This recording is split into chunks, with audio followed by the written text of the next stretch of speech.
Okay, in this project that you're going to be doing, we're sort of making a play on Shark Tank, if you ever saw the TV show, where people pitch their businesses to investors and get offers.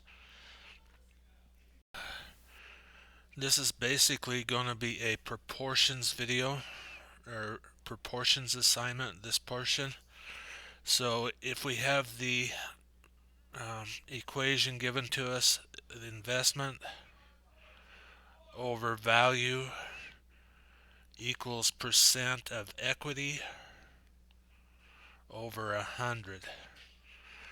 And what we're going to do is have to read through each problem to see what they're giving us, and then we have to solve for what's missing.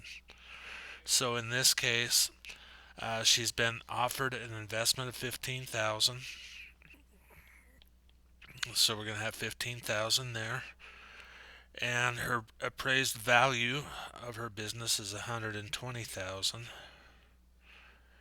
And we're looking for what percent equity is that, because she wants to give up no more than 12%. So we would have to solve that equation.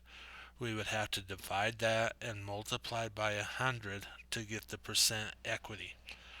So pretty much that's what you'll do in this first section. I believe there are about 5 or 6 different investments. Sometimes they're going to give you different things. They might give you a percent equity and ask you to find the value or find the investment. So you can just work those out as proportions that way.